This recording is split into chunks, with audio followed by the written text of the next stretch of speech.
the BMW jet, however, luckily it still had a UMO piston engine up front. The first all-jet flight by a ME262 took place on the 18th of July 1942. The Meteor, the Gloucester Meteor, an example of which you can see here in the static display courtesy of Martin Baker Aircraft, which was Britain's first operational jet fighter, that didn't take to the air until March 1943. Such was the lead that Germany had obtained. In for its first pass, the remarkable shape of the ME262.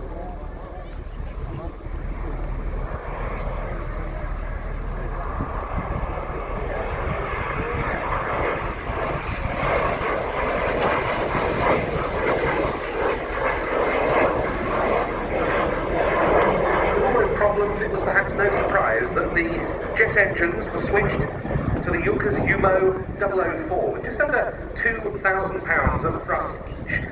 And in April 1944, this incredible pioneering machine was able to enter Luftwaffe service with a unit called Erprobungskommando 262, a test and service trials unit stationed at Lechfeld in Bavaria. That August, it was renamed famously the Kommando Nowotny, after its commanding officer, and it conducted the first ever missions in history by a jet fighter, scoring several air-to-air kills.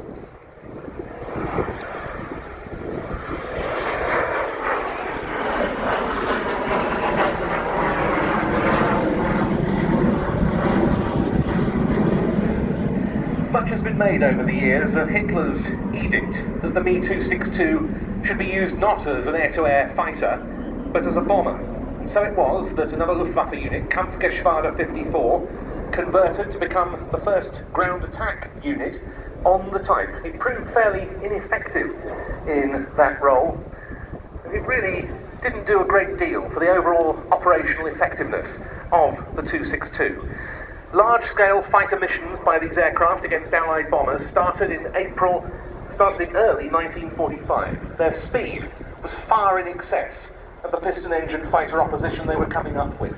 The top speed of the Me-262 was about 560 miles an hour. Compare that with the P-51D Mustang at 440 miles an hour.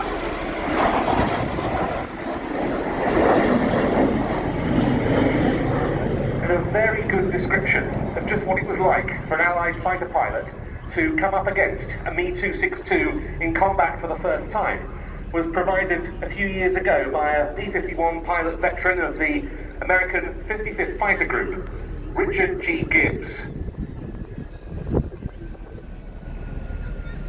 I remember one time I was coming back from a bombing mission in the vicinity of Germany, all by myself for whatever reason. And I was about 30,000 feet, and I looked down there and I saw a 262 at about 20,000 feet going the other direction.